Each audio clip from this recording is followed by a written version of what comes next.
Hoje, no Gente Daqui, eu converso com o senhor Carlos Alberto de Ávila Dutra. Não sei se vocês conhecem, mas a gente conhece por Caio ou Dr. Carlinhos. Seja bem-vindo. Então, muito obrigado, é um prazer estar com vocês aqui. É a primeira vez que estou sendo filmado, viu, Pamela? Viu? Tá? Olha Né? que honra! É um prazer, isso aqui é muito importante para mim e para os meus interesses também, né? A gente é participante também das promoções da TV daqui. Exatamente, o nosso apoiador, Isso, Biolabor. apoiador da TV, e fazemos questão de continuar apoiando, porque é uma empresa local procurando seu espaço e a gente tem que apoiar. Eu acho que todo cidadão são-luisense, o povo de São Luís Gonzaga tem que apoiar as empresas de São Luís Gonzaga. E essa é uma empresa em crescimento e nós estamos dispostos a continuar apoiando. Ai, que bom, ficamos muito felizes. O Gente Daqui, seu Carlinhos, é um programa que traz as histórias das pessoas que convivem. E a Biolabor e a sua história são parte de São Luís, né? Às vezes, é impossível falar de São Luís sem ter essa história. O senhor é natural de São Luís Gonzaga? Sou natural de São Luís Gonzaga, sim. Os meus pais também são naturais de São Luís Gonzaga. E o senhor, assim, que memórias, em que local o senhor lembra de que conviveu, passou a sua infância aqui nessa cidade? Olha, Pamela, São Luís Gonzaga, tu imagina São Luís Gonzaga há 70 anos atrás, tá? O que era São Luís Gonzaga? Então, a minha infância era uma infância bem comum, jogávamos bolita com os nossos vizinhos, hoje chama-se bolinha de gude, mas no meu tempo era bolita mesmo. E a gente não tinha assim preconceito de usar bodoque, essas brincadeiras todas de guri de infância. Hoje, bem diferente do que se encontra hoje. As crianças de hoje, com 3, 4 anos, já estão na frente de um computador ali batendo e tal, e a gente não tinha nada disso, não tinha nem rádio naquela época. Então a gente ia, Copa do Mundo, por exemplo, meu pai ia nos vizinhos e tal, fazia um conglomerado de vizinhos para escutar no rádio, muito mal ainda, com ondas, né, fugindo a todo momento de um jogo de futebol. Imagina. Então, e hoje nós temos todas essas vantagens, né? Eu estava conversando com a Pamela antes de estar no ar, então a gente diz assim, olha, cada pessoa acha, não, a minha época que era boa, porque era tudo fácil e tudo. Não, a época era igual a hoje, é a mesma coisa. Só que a minha época era a minha época, e era onde eu vivia e onde eu me encontrava. Hoje, a época é diferente, hoje a juventude já pensa diferente, hoje todo mundo tem seu celular, todo mundo tem televisão, todo mundo tem o WhatsApp. Então, vão nos assistir pelo celular. Aí é que está. Então, a vida é diferente. E as pessoas da atualidade, do momento, diziam assim, mas hoje é muito melhor. Claro, tem seus prós e seus contras. Antes era uma vida tranquila, uma vida de pouca... Assim, a comunicação era boca a boca, as informações chegavam atrasadas até a gente, e hoje não. A gente tem as comunicações instantâneas. Hoje, até vi na televisão que nós temos mais celular que habitantes no Brasil. Olha. Veja, né? Então, a comunicação por celular, hoje, todo mundo tem um celular no bolso, todo mundo se comunica. E é uma coisa tão importante na vida da gente, porque tá lá, tu tem o teu filho, eu tenho 3 filhos, tu quer se comunicar? Pega o celular, vai na Viva Voz ou vai direto, né, no celular, olha, tu fala com teus filhos a hora que quer, onde eles estiverem, né, tem esse favorecimento da evolução tecnológica de hoje. Então, a vida hoje, para os que estão aqui, é ótima. Igual aos que viveram... Cada época tem o seu sabor e a sua dor, né? Exatamente. Doutor Carlinhos, então o senhor conviveu muito nessa infância aqui em São Luís. Como que era São Luís nesse momento? Que momento vivia? Como que era a cidade em si? Como ela se organizava? A cidade era assim, nós não tínhamos nenhuma rua asfaltada naquela época. Eu me lembro, a minha casa era bem até tua conhecida, na frente da Via Condote, aqui na Doutor Bento, né? Ali tinha a minha casa, e tem até hoje, uma casa antiga, o pai fez, minha família, meu pai e minha mãe trabalhavam juntos, construíram aquela casa ali, uma casa simples, né? Mas na época era uma boa casa. Depois, quando a gente evoluiu de criancice, né, da parte de criança, então a vida era assim, a gente fazia, o pai construiu uma cozinha grande com cozinha e varanda também, tudo junto. Né? Então sobrava um espaço enorme ali, né, um conjugado. E o que acontecia? A gente reunia o pessoal da idade da gente, fazia reuniões dançantes, essa era a nossa diversão. Né? Me lembro que aí toca um radiozinho com disco. Os discos. Com os discos. E a gente saía, andava até de automóvel com aquilo ali, balançando, a rua toda esburacada, mas era aquilo que tínhamos, né? E funcionava, né? E a funcionava, música. saía, né? Então, a gente vivia. Então, a situação nossa era uma convivência, assim, muito sadia na época, muito tranquila. O máximo que acontecia era tomar uma bebidinha, um rum com Coca-Cola, isso aí era o máximo que podia acontecer. Normalmente, era um refrigerante só e pronto. E a minha convivência, nesta época, de juventude, daí não era mais de juventude, era assim, com reuniões dançantes, nós tínhamos no Clube Harmonia também, tinha um salão de danças, a gente convivia bastante com os amigos, e era bem gostoso. Então a gente os fazia... locais em que a sociedade estava se então organizando ali, já aqui. os pais nos acompanhavam também, não era assim solto também, sim, né? Sim. Hoje, a rapaziada dessa idade que nós tínhamos, diz assim, eu não quero ver nem pai por perto, nem muito menos mãe, né? Então, a gente tinha essa convivência bem tranquila com os pais também. E o senhor estudou na Escola Senador Pedro Machado, isso? Comecei ali. E o senhor já tinha, assim, algum despertar que gostaria de ir para essa área da saúde? Como que surgiu esses elementos já que despertaram o seu interesse por essa área? Eu já tinha, assim, uma tendência para trabalhar nessa área. O meu objetivo era trabalhar na saúde. Quando eu fui, inclusive, para Santa Maria, já comecei os meus estudos no Colégio Santa Maria, pendendo para um vestibular, ou de medicina ou de farmácia. Eram as duas. Sim. Eu, quando eu coloquei no meu vestibular, já coloquei as duas tendências. Mas isso por influência de alguém ou algo que o senhor viu? Acontece o seguinte, a influência, certamente por influência, porque a gente nunca tem, assim, na idade que a gente está, porque a nossa convivência era muito restrita na época. Nós não tínhamos telefone, não tínhamos televisão, não tinha essa informação que nós temos hoje. Hoje, o pessoal da idade que a gente tinha, 14, 16 anos que eu saí de São Luís, 16 anos, a gente era bem mais... não tinha o desenvolvimento que tem hoje. O conhecimento. Então, a gente foi arrumando conhecimento através do convívio com os próprios colegas de Santa Maria. E as experiências, né, que iam se tendo. Isso. Então, mas apesar disso, a gente não tinha essa já convivência toda, a gente tinha já tendência de partir para a área médica. Isso sempre foi o meu desejo. E eu me sinto hoje muito bem localizado dentro da área médica. E o senhor, então, se formou o senhor me falava que fez 2 faculdades, né? Fiz 2 faculdades. Bom, aí tem um detalhe. Eu fiz faculdade junto de alguns são-luisenses aqui, tudo bem. Passei no vestibular. Só tinha um detalhe naquela época que a gente tinha que passar em todas as matérias. Sabe que eu tirei a nota média 7,3.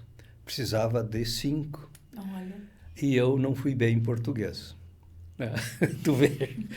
Daí o português me eliminou por 3 décimos. Olha aí. Se fosse hoje, eu teria recorrido, sem dúvida nenhuma. Mas a gente aqui no interior, tal, eu vou reclamar de quem? E essa era para medicina? Isso era para medicina. Então, eu fiz média mais elevada que muita gente, mas não completei de uma matéria. Mas na semana seguinte eu fiz e passei no outro vestibular bem, com toda a segurança. E daí já era para farmácia? Daí já era para farmácia. E a biomedicina veio logo depois também? Não, a biomedicina foi criada depois. No meu tempo não tinha biomedicina. Então o senhor se formou em farmácia. Fiz farmácia. E já imediatamente retorna a São Luís após formado? Não, eu me formei em farmácia, fiz o estágio, porque depois da farmácia a gente fazia o estágio em bioquímico, né? Daí eu fui para os laboratórios para fazer a suplementação, né? Para dirigir o que eu queria. Se eu quisesse ficar só com farmácia, pronto, estava só farmácia. Sim. Mas eu queria laboratório de análises clínicas. Sim. Então, eu fui fazer a especialização. Quando eu estava em Santa Maria, já no último ano de farmácia, eu já arrumei um emprego. Antes, era não tinha SUS também. Era o INAMPS, Instituto Nacional de Previdência Social e Saúde. Tá bom. E naquela época o INAMPS tinha laboratório em Santa Maria. E eu pedi uma vaga lá, até aí consegui. E eu trabalhava. Então, o período que eu não estava na faculdade, eu estava trabalhando no laboratório. Então, a gente sempre... Né, quando eu vim para cá, eu já tinha conhecimento bastante sobre o laboratório. Então, daí eu cheguei, me adaptei perfeitamente no serviço. Né? Já sabia a orientação, já sabia como é que ia me comportar. Tá bem. Nós vamos falar dessa parte agora da sua vinda a São Luís, já formado. Sim. Vamos para o intervalo comercial, vamos conhecer, né, a Biolabor, que é a nossa apoiadora, tomar uma aguinha e já retornamos.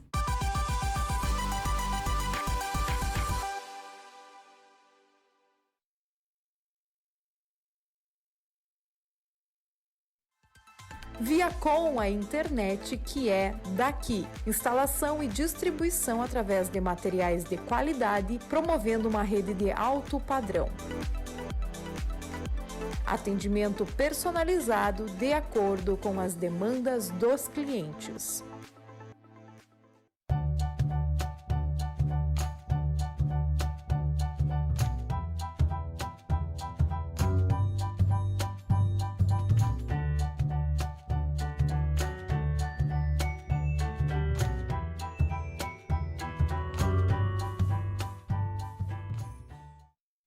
Auditec, contabilidade de pequenas, médias e grandes empresas, planejamento tributário, MEI, empresas do Simples, lucro presumido, lucro real, auditoria e perícia contábil. Acesse auditecassessoria.com.br.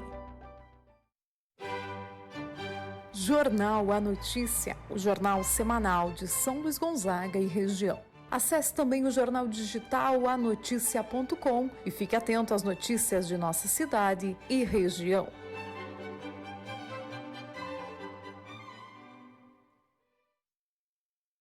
Restaurante, churrascaria e lancheria do Rock. Quando bate aquela fome, você tem apenas um lugar para ir. Vai no Rock. Não importa a hora, pois lá você encontra do pastel ao espeto corrido. O melhor X da cidade e buffet livre e por quilo todos os dias. Já pensou em ter o melhor em conforto e bem-estar na sua casa? Na Toque Final é possível. Aqui você encontra qualidade, conforto, garantia, projetos e soluções exclusivas para você. Temos uma política de vendas que facilita a sua compra. Venha nos visitar! Estamos sempre perto de você. 3 endereços pra melhor lhe atender. Tem o Feirão da Avenida, o Feirão da Gruta, o Feirão da Praça. Confira nossas ofertas em um dos 3 endereços ou no nosso site feirão.com.br. Do jeito que você gosta.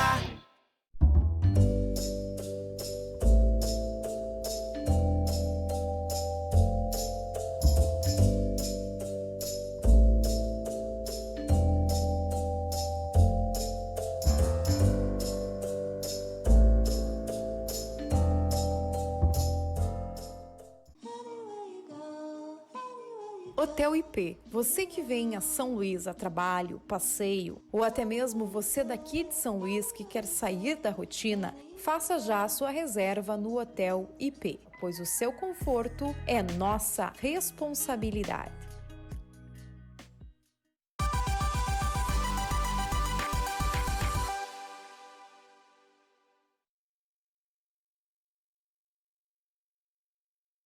Retornamos, a gente aqui conversando com o Dr. Carlinhos, que está contando para nós um pouquinho da sua história. E aí, nesse retorno a São Luís, o senhor já inicia um trabalho nessa área da análise clínica em São Luís, isso?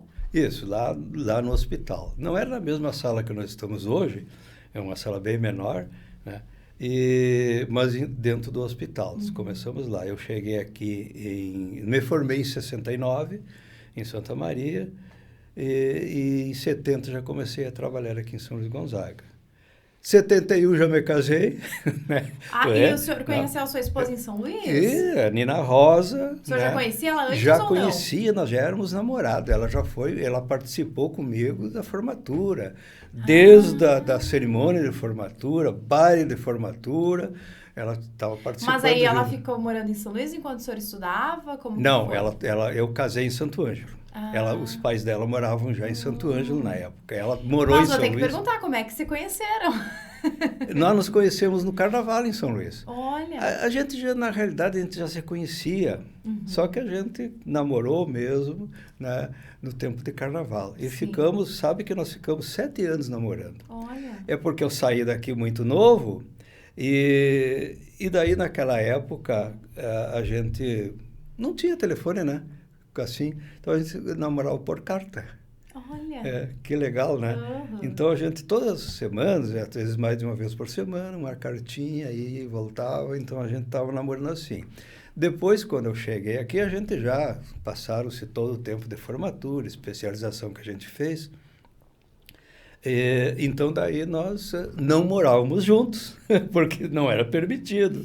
Né? Daí eu vinha a Santo Ângelo, visitava ela aqui e tal. Né? Assim que a gente teve condições de casar, a gente casou. Casamos em 71. E já vieram daí morar em São Luís? Daí sim, daí nós íamos morar em São Luís Gonzaga. Daí eu já morando aqui e ela veio morar em São Luís Gonzaga. Nesse período todo, nós começamos então a nossa vida. Ela era professora, né? E eu trabalhando, então a gente começou a vida juntos. O senhor trabalhava daí já no hospital?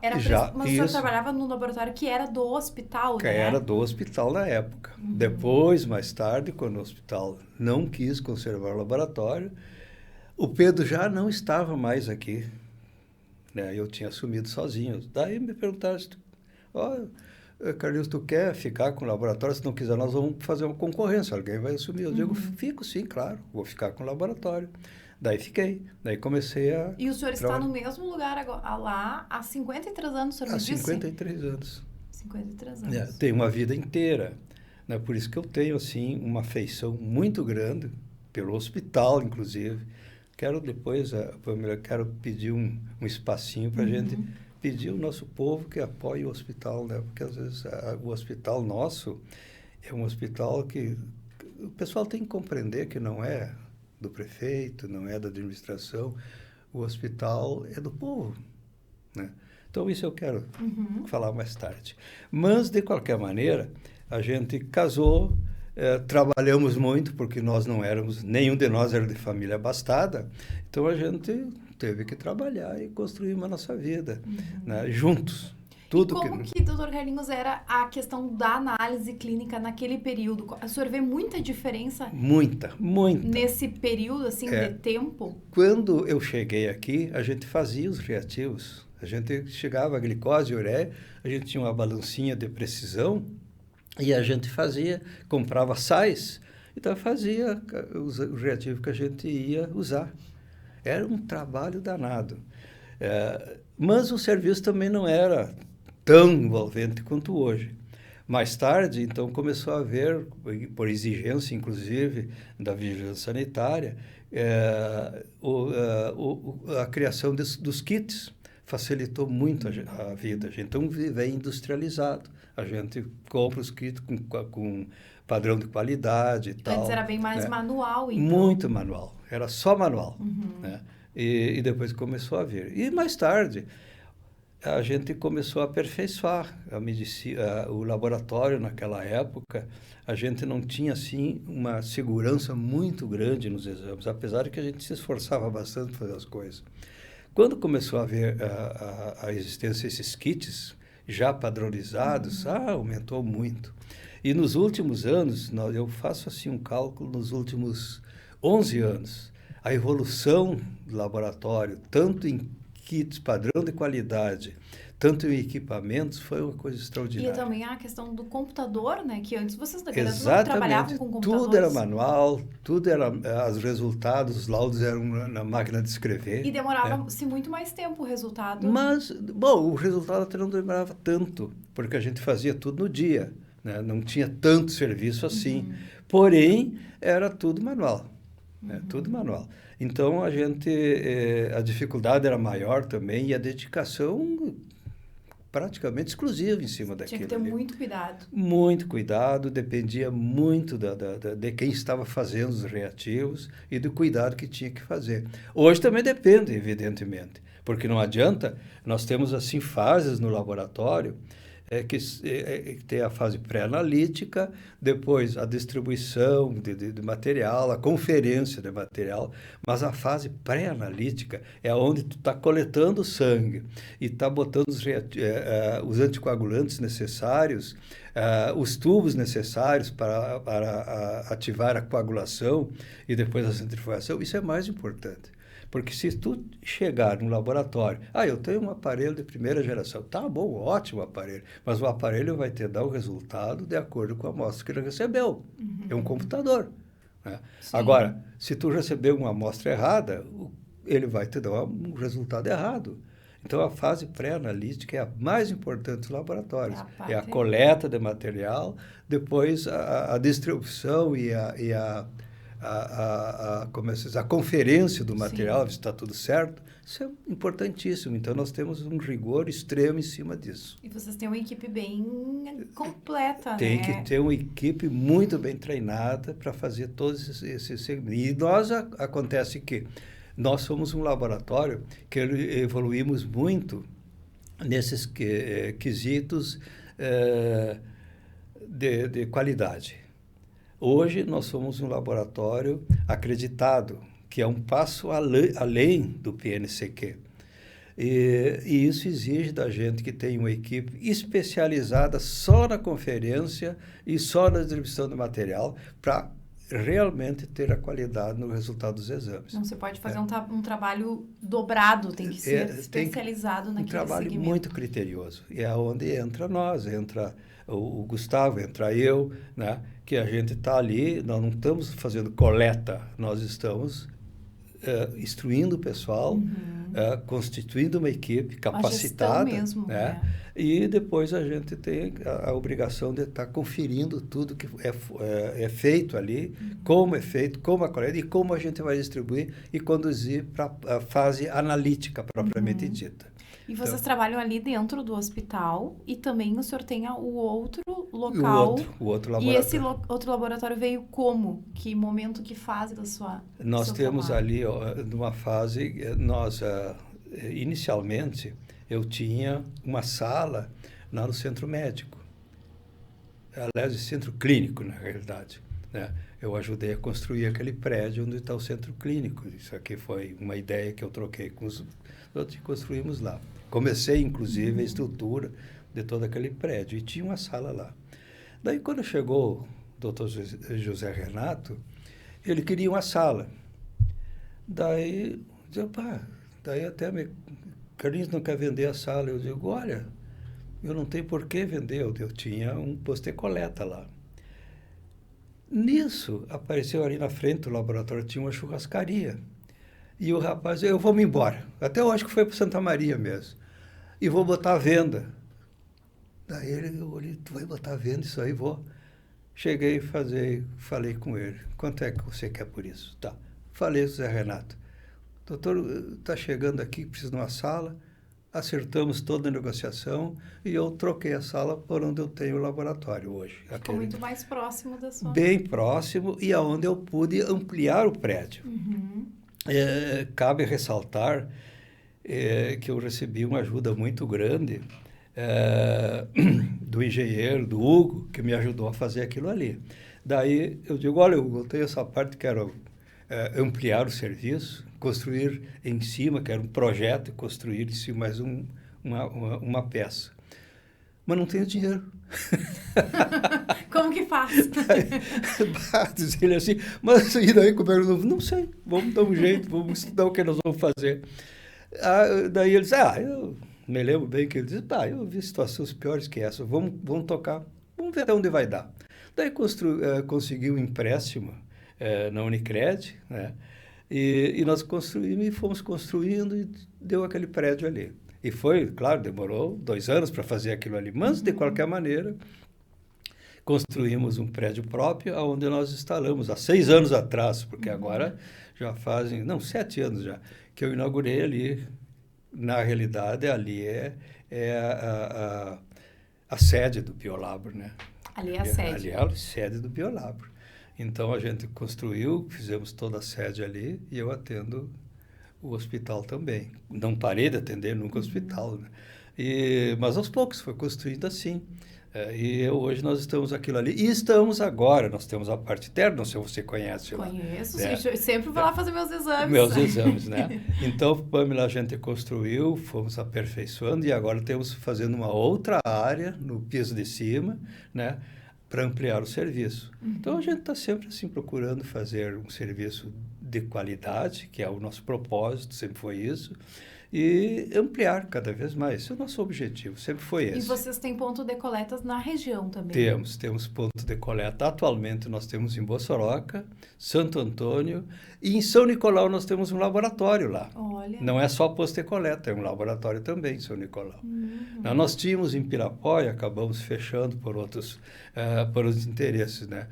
Porém, no momento nós temos esses 3 postos de coleta. É a referência regional. Já podemos dizer Biolabro é a referência regional. É regional. Nós temos uma ótima aceitação nessas cidades que estamos, até lá em Santo Antônio tem outros laboratórios. Mas a aceitação do Biolabro assim, é muito boa. Então, a gente até estava comentando na semana passada com o Gustavo, olha, Gustavo, nós temos assim, surpreendente, né? Mas temos que aplicar mais em Santo Antônio, porque as coisas estão evoluindo e a gente tem que dar, assim, como está crescendo, vamos dar ênfase, dar oportunidade para que cresça cada vez mais. Eu vou para mais um intervalo comercial e já retornamos para saber mais histórias aqui do Dr. Carlinhos.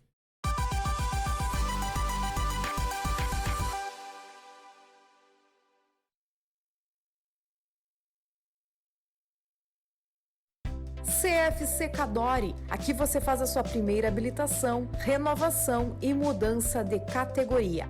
Aulas teóricas, presenciais e remotas, práticas com os instrutores qualificados. CFC Cadore, a arte de formar condutores.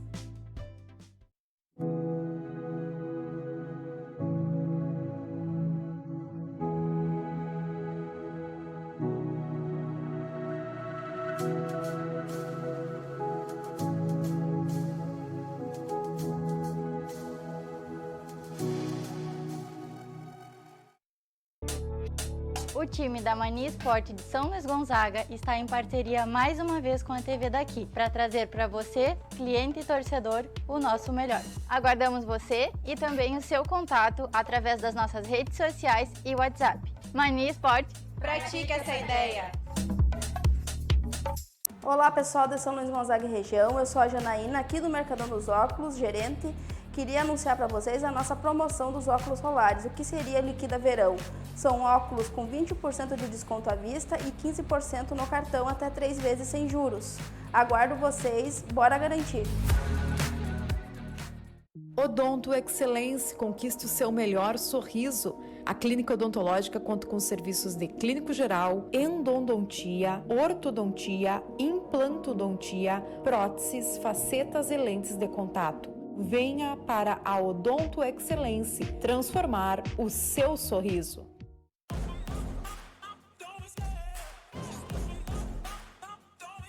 Acreditamos profundamente no poder transformador da beleza. Urban Concept Hair, realçando a beleza que existe em você.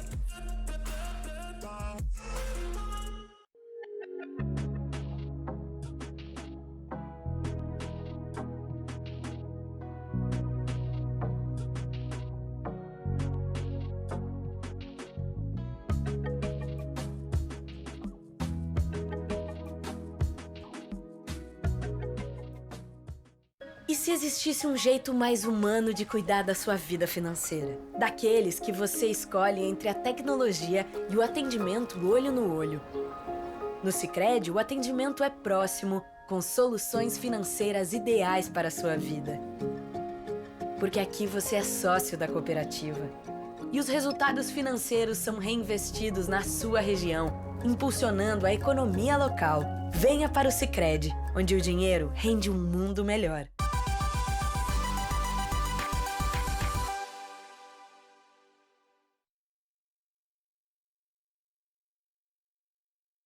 Retornamos ao Gente Tá Aqui, estou conversando com o Dr. Carlinhos, conhecendo um pouco da sua história, e nós falávamos, né, da referência aqui, o Biolabor. Por que Biolabor? O senhor que deu esse nome? Foi eu que escolhi. Nem sabia que tinha tantos Biolabor no país, inclusive. Mas é bios de trabalho, labor, biologia do trabalho. Então, eu, olhando para aquilo ali, eu digo, eu vou botar o nome de Biolabor. Né? Porque até ser do hospital era Laboratório de Análises Clínicas. Uhum. Quando passou para o meu nome, eu digo, vou botar o nome. Olha que interessante. Mais tarde, eu descobri que tinha 20 Biolabros no país. Não foi só... Mas a minha ideia... Foi uma inspiração assemelhada. Eu não sabia que tinha tudo isso. Porém, né, foi criação minha mesmo. Eu mesmo que pensei no nome e coloquei... Né, esse nome fica, tá até hoje. Eu acho, tem outros Biolabos no país, mas, no entanto, segundo informações que eu tenho do Instituto de Pesquisas, de Registro de Marcas, é o mais antigo. Então o senhor tem o direito do nome. Tenho o direito do nome. De posse. Fui contestado, eu digo, olha, eu não quero contestar ninguém, pode ter quem quiser. Agora não mexo comigo também, né? Deixa eu trabalhar em paz. Daí eles me informaram que... E o nome forte é uma marca que fica, né? Então, quando a gente fala, é uma marca de referência já, imagina já tanto tempo. Doutor Carlinhos, e nós falávamos da sua história, que ela confunde-se com a própria história da sua profissão. Não tem como falar do senhor sem falar da sua profissão. Uhum. E quando que veio os filhos desse casamento? Eu tenho 3 filhos, né? Hoje só o Gustavo está morando aqui em São Luís. O mais velho mora em Gravataí. E do meio, a guriazinha, a Flávia, mora em Porto Alegre. E o dos 3, o Gustavo que seguiu... Seguiu. Todos eles. O Ricardo também, que é o mais velho, está na área médica, ele trabalha na prefeitura de Gravataí. Uhum. A esposa dele também está na mesma área, também trabalha lá dentro de um laboratório de análises clínicas. Então, a influência, viu como a influência... Né? Então, a influência foi dada. A Flávia foi a única que saiu, ela se formou na Unicinos em comércio exterior. Uhum. Então trabalhando por várias empresas, esteve na Alemanha, inclusive, tal. Hoje ela é professora universitária. Né? Então, esses 3 filhos. E o Gustavo está comigo aqui, né? Mais evoluído que o pai dele, claro, né? Evidentemente, ele fez vários cursos de especialização. Então, ele já está dentro de um novo sistema, mais atualizado, inclusive. Não que a gente esteja também fora do mercado, que a gente tem experiência, então a gente fez uma equipe de trabalho muito boa. Sim. E conveniente, porque eu fazia anos que trabalho com gente, faz anos que tenho uma equipe, hoje nós temos 21 funcionários. Olha aí. Né? Então, eu trabalho mais na parte administrativa, e ele é mais na parte técnica, né? Então, a gente fez um convívio muito agradável e muito produtivo também. Que legal, muito bom. E daí, como é ser pai, como é ser avô, qual é a diferença? Bom, eu me dou muito bem com a minha família. A maior alegria da minha vida é a minha família. Casei com a Nina Rosa, que agora eu te apresentei, tu não conhecia a Nina Rosa, professora. A gente falava, né, o senhor é irmão da dona Sônia, né? Sônia, isso.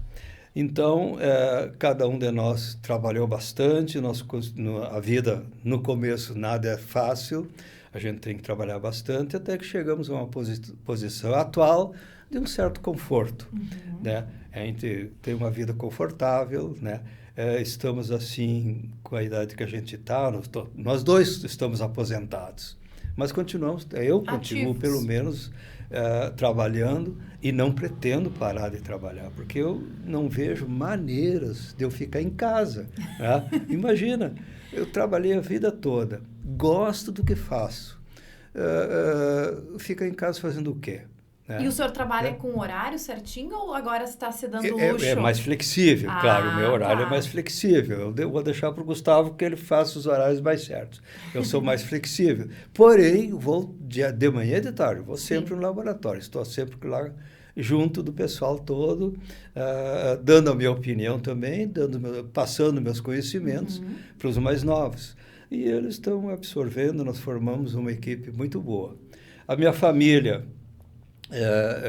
os meus filhos, sempre que podem, os que não moram aqui, estão lá em casa, eles vêm agora mesmo. O Ricardo veio aqui, passou uma semana com a gente, depois saiu, o Ricardo veio a Flávia, passou outra semana com os filhos, eles já têm, né, seus filhos, e o Gustavo todos os dias está em casa também. Então a gente tem uma convivência muito boa, isso aí é muito gratificante para a gente, tanto para mim como para a Nina, porque a gente conseguiu formar os filhos dentro de uma ética e eles continuam nessa ética. E consequentemente, apesar de todas as evoluções, eles continuam sendo fiéis àqueles ensinamentos e àquela conduta, né, que a gente passou para eles. E eles aprovam totalmente e a gente também fica muito feliz por isso. Doutor Carlinhos, sobre a questão, então, retornando ao laboratório, nós tivemos esse período de pandemia. Sim. Né? E eu acredito que para vocês deve ter sido algo inesperado e também vocês tiveram que se readequar. Como que foi esse momento para o laboratório? Olha, nós não mudamos muito, porque o laboratório a gente trabalha com cuidados lá dentro, porque a gente trabalha com material infectado. Eu não sei, eu coleto o material das pessoas e eles me mandam lá os exames e eu não sei o que aquela pessoa tem. Então, a gente sempre trabalhou com máscara, com luvas, sempre a proteção individual. Então, não mudou muito para nós lá dentro. O sistema, o sistema não mudou muito. O que mudou foi as pessoas, os nossos clientes, né? Esses mudaram bastante, porque daí é claro que a gente teve que propiciar para que eles usassem máscaras. A demanda também deve ter sido maior. A demanda não aumentou também muito. Não? Não aumentou. Nós conseguimos, porque tem o serviço público também nessa área, né? Trabalhando com nós, né? Hoje tem serviço, a prefeitura tem serviço público, então a demanda continuou mais ou menos a mesma. Aumentou pouca coisa, mas não mudou muito. Então, nós continuamos com a nossa rotina, tranquilamente. Os cuidados redobrados, porque o nosso pessoal sai ali está usando máscara. Mas, de repente, eles estão num outro local onde não tem e tal. Nós tivemos 2 funcionários só que tiveram Covid. O resto não teve mais. Olha, né? num universo grande, né? No universo grande, a gente teve bastante sorte também, né?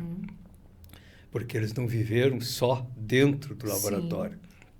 Nem teria como, né? E o hospital, evidentemente, que é uma casa de saúde, onde passa tudo que é doença por ali. Então, a gente tem que tomar muito cuidado. E nós estamos habituados. Né?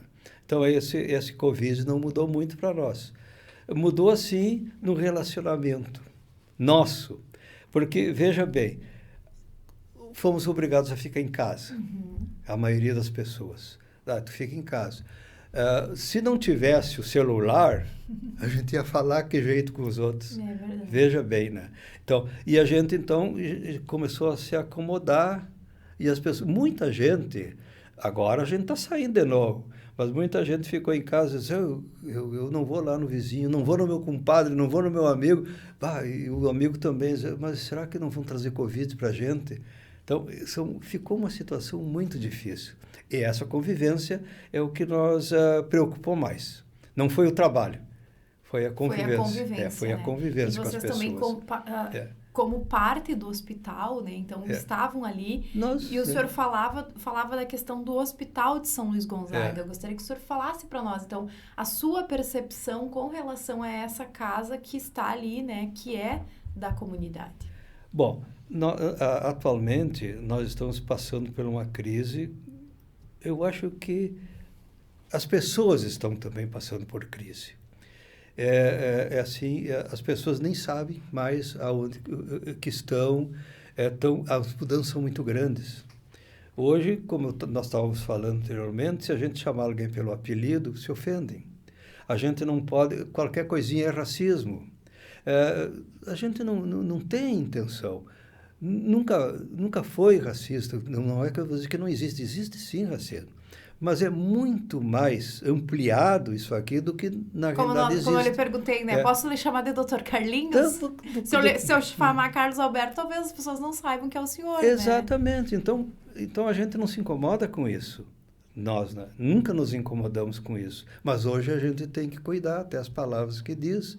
Então as pessoas se preocupam muito com essas coisas.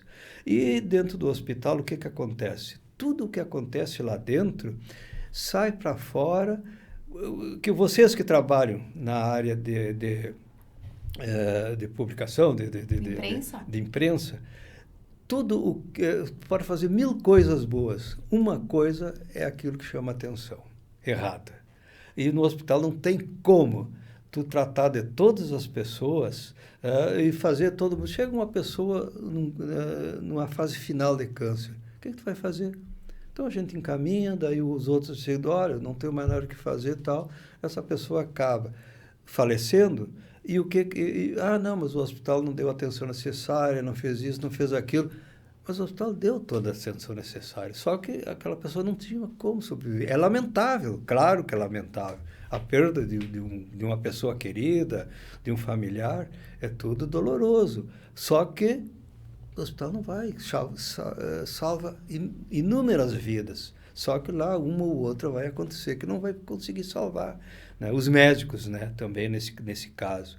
Então, a gente vê assim muitas pessoas envolvendo o hospital em certas crises que não merecem ser envolvidas. E eu sempre digo assim, olha, gente, o hospital não é propriedade minha, eu disse antes, não é propriedade do prefeito, não é propriedade da administração que está hoje lá. O hospital é propriedade pública. Hoje eu estou aqui falando com a Pâmela, mas quem disse que daqui uma semana eu não tenho uma crise grande, e onde é que eu vou apelar? Lá no hospital. É o primeiro local, né? Vou para lá, é o primeiro local. E não sou eu, é a minha família, meus filhos, meus netos que têm que ir para lá. E o que nós temos que fazer? Cuidar daquela casa. Tem algumas coisas que tem que mudar, eu já falei com a administração também, nós precisamos dar mais atenção para a área física. Realmente o nosso hospital está assim, feinho mesmo. Precisa de uma pintura externa, precisa de uma melhor conservação interna. Precisa, claro que precisa. Porém, da onde é que o hospital vai tirar dinheiro para fazer isso aí? Nós temos, o hospital tem, eu vou falar nós, porque eu estou lá dentro, né? O hospital tem 240 funcionários. Isso direto. Indiretamente significa quase 700 pessoas. Né? É uma das empresas que mais emprega em São Luís. Né? Bom, essas pessoas tudo são dependentes ali do hospital. O SUS depende. O SUS manda para o hospital cerca de 700 mil por mês. Né? Por mês, isso aí eu vou falar em mês porque o anual é muito bem mais. Né? E isso mal cobre a folha de pagamento. E o resto? O que você faz? Hoje, esse hospital nosso aqui atende mais de 90%. O seu atendimento é pelo SUS. Se o SUS paga mal, evidentemente que não entra dinheiro para os outros 30%. Né? Então, os outros 30%, que deveria ser 30%, mas não são. Os outros, digamos, 10%, né? Nós não temos particular. As pessoas que têm, pelas condições do hospital, têm um pouco mais de dinheiro, vão aonde? No hospital. Eu vou pagar, então eu vou lá no outro hospital, né? A Unimed de Santo Ângelo, Luiz Juí, vão para Santa Maria, né? Mas esses vão poder pagar. E quem não pode? O nosso povo todo ali que não pode, que ganha salário mínimo, onde é que vai consultar? Tem que ser no hospital. vai se hospitalizar aqui, não tem condições de sair. Então, o que nós temos que cuidar? A nossa gente tem que chegar e dizer, olha, o hospital é a nossa tábua de salvação.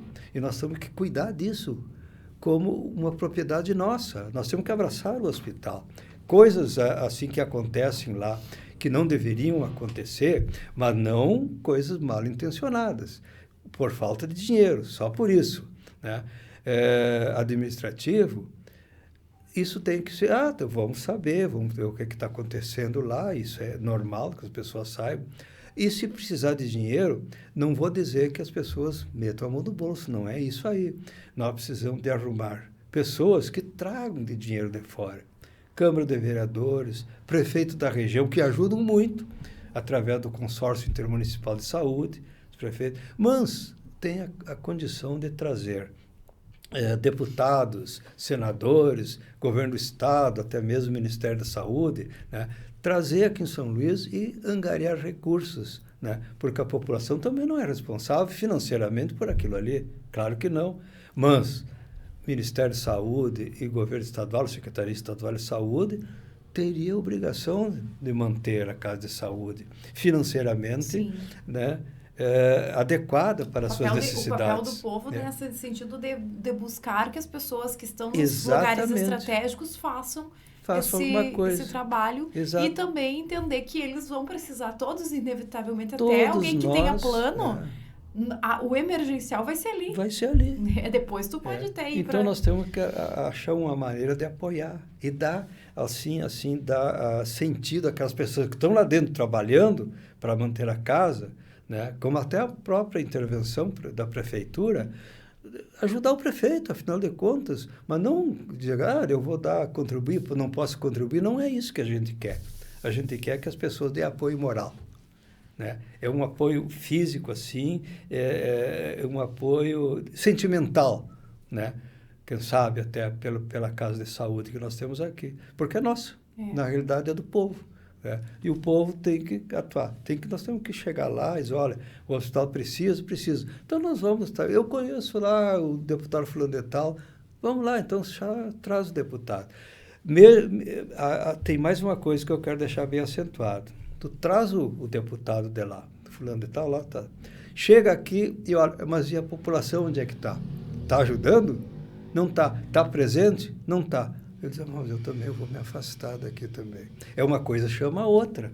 Então, nós temos que fazer presença... um trabalho coletivo, né? Exato, um trabalho coletivo, de apoio, de solidariedade, para que a gente possa, que a direção que está lá, prefeitura e a direção, consiga atingir os objetivos que atender da melhor maneira possível a comunidade. Assim como o senhor está fazendo no seu laboratório, trazendo equipamentos cada vez mais inovadores. Inclusive, está chegando um agora, né? Chegou já, nós estamos usando já aparelhos novos. Como nós estamos dentro de um hospital, eu estou falando isso porque o laboratório do hospital é diferente dos outros laboratórios. Não vão entrar em qualidade. É que o hospital o que tem? O hospital tem 4 turnos de funcionários. Ele atende 24 horas por dia. As pessoas, mas não pode...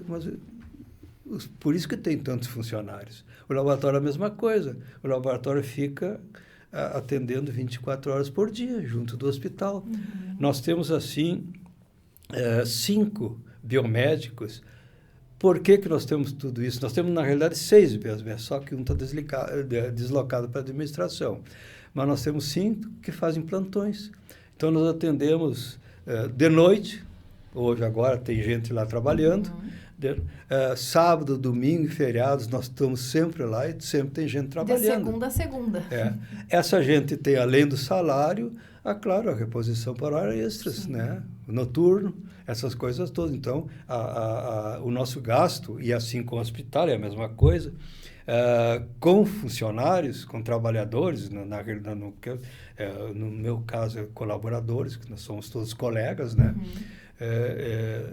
É muito grande a nossa folha de pagamento. Então, as pessoas também têm que ver esse lado do hospital. É difícil tu pegar uma coisa, uma empresa trabalha das 8 às 12, das 2 às 16 horas, é bem diferente, tu tem só um turno de funcionários. A Casa de Saúde, nós tivemos uma conversa com o administrador de Santiago. Ele é economista e tal. Ele diz assim, é surpreendente o que eu encontrei de dificuldades na administração do hospital. Diz ele assim que tem o hospital é a segunda maior empresa de maior dificuldade administrativa. E qual é? O aeroporto é o melhor, é o mais que solicita maior empenho, é o mais difícil de realizar. Aeroporto e hospital. E hospital. Mas é claro, é a dificuldade financeira, o trabalho com a logística. Gente, a logística também faz parte disso. Trabalho com um universo de pessoas que têm ideias bem diferentes, né? Então, é dificílimo trabalhar lá dentro. Então, o que a gente quer da comunidade? Quer que a comunidade entenda isso e que, em vez de levarem questões para lá dentro, retire as questões de lá e apoie o hospital, né? De maneira que o hospital possa, na realidade, cumprir a sua missão dentro da comunidade. Então, doutor Carlinhos, gostaria que o senhor falasse um pouquinho dos projetos agora, desses novos equipamentos que a Biolabro está trazendo. Também vamos fazer um merchan que nem diz outro, né? E quem precisar aí de um laboratório já sabe onde está localizada a Biolabro. Nós trabalhamos a nossa sede lá na frente, né? Nós estamos ampliando a nossa sede. Quando nós chegamos em São Luís, o nosso objetivo sempre foi esse. A gente nunca se preocupou com lucros, né? Isso aqui deve vir do trabalho que a gente presta. Então, em primeiro lugar, é qualidade do serviço. Atendimento do público e qualidade do serviço. Lá na frente, hoje, nós temos 5 colaboradores que trabalham no atendimento, nas coletas e tal. Até são 6, porque tem uma que fica atendendo telefone lá. Então, a gente trabalha com gente bastante experiente para que as coisas evoluam adequadamente. Nós temos, assim, como a gente trabalha dentro de um hospital, nós temos aparelhos em duplicata em todos os setores, porque não pode parar nunca. Quando a gente liga um aparelho, não desliga mais. Então, na bioquímica, nós temos 2 aparelhos. Eu vou te dizer assim, nós temos um BS-300 da Meidrin e um Mikov, que é esse aparelho, o BS, faz 250 exames por hora. Olha! E esse Mikov aqui, 360 exames por hora. Esse Mikov é o que tem de mais moderno. Nós usamos reativos covalente, que são reativos de origem alemã. Então, eles só vêm, assim, como assim, da Alemanha, esses reativos prontos, só divididos aqui no Brasil e distribuídos, né, através de uma empresa brasileira. Por exemplo, sódio, potássio, nós usamos só íons seletivos, que é o melhor que existe, né? Então, nós usamos ACE Light. Na hematologia, que nós compramos agora um aparelho também junto do Mikov, nós compramos um aparelho que existe de melhor. Então, nós temos 3 aparelhos da hematologia. Né? E esse é para que tipo de exame? O pessoal que não entende muito fazer hemograma, fazer leitura de plaquetas, fazer leitura de células diferentes, porque esses aparelhos estão nos dados. Por exemplo, se tu tem uma leucemia, o que vai acontecer? A medula óssea vai produzir mais leucócitos, tu vai ter um número elevado de leucócitos, mas como ele produz mais leucócitos, o que vai acontecer? Começa a apelar para células jovens.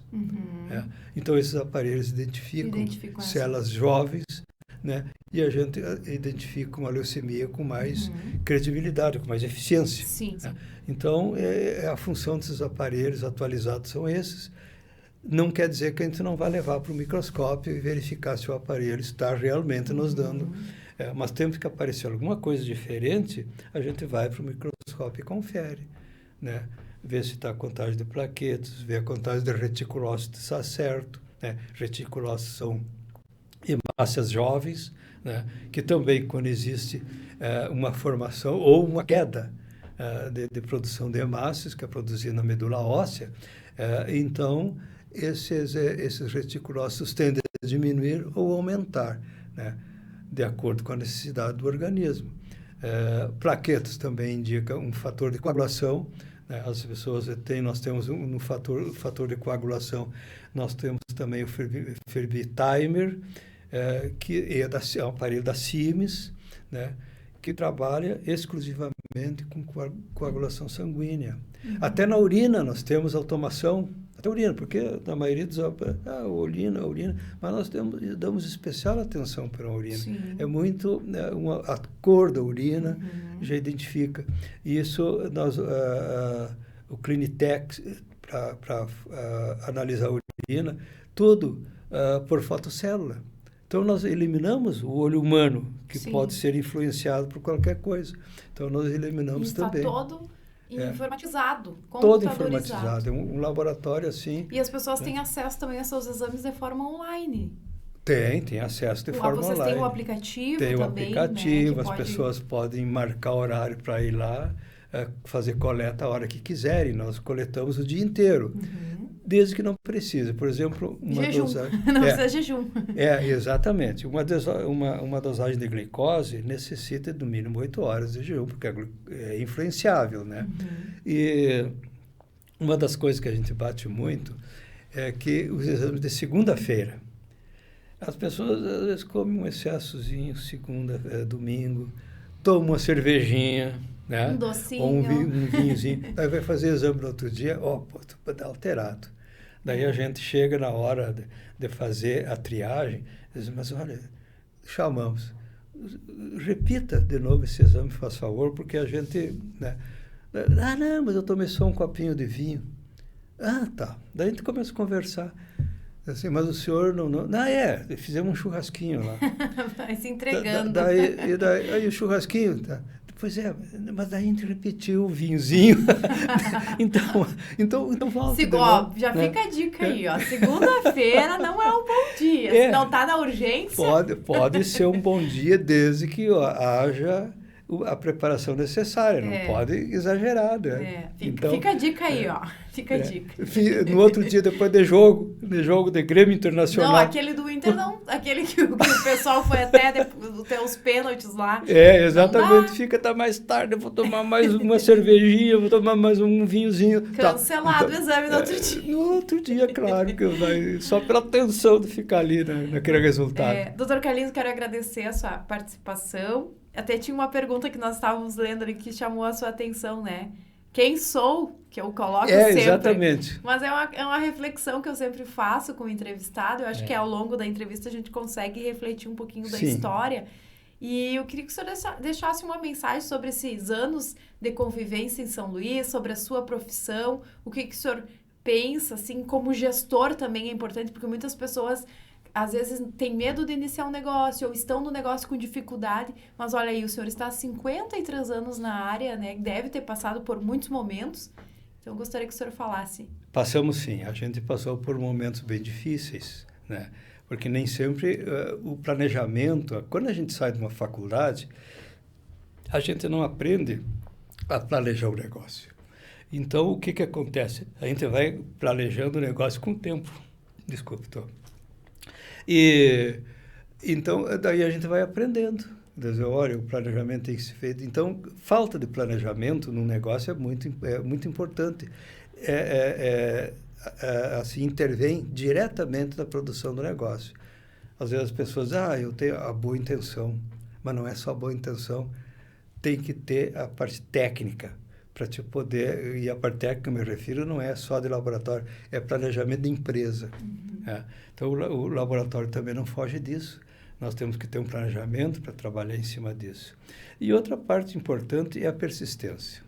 É muito importante, porque tu abriu um negócio, você... pois estou com dificuldade e tal, eu vou trocar disso aqui. Não tem nada disso. Nós temos que evoluir dentro do negócio, arrumar condições de fazer e ser persistente naquilo que nós almejamos que seja. Eu disse no início, assim, cada cidadão, cada cidadã, enfim, cada pessoa tem seu tempo, né? No meu tempo, quando eu comecei a trabalhar, era diferente. Hoje nós temos internet, nós temos outras coisas que nós temos que usar, e temos que usar tudo isso aí. E o senhor foi acompanhando isso, né? Eu fui acompanhando isso, eu passei, na realidade, eu passei por 2 séculos, né? Eu nasci em 44, daí veio os anos 2000, né? E agora estamos em 2023, né? Veja bem quanto tempo faz isso. E a gente passou isso, claro que a gente tem muita história para contar. Passaria muitas horas contando tudo. Outras entrevistas. Né? Muitas horas. Mas o que eu tenho para deixar dito para vocês, sejam persistentes nos negócios e planejem bem tudo que forem fazer. Tá certo, muito obrigado. Conversei com o Dr. Carlinhos. Nós retornamos na próxima terça-feira no Gente Daqui.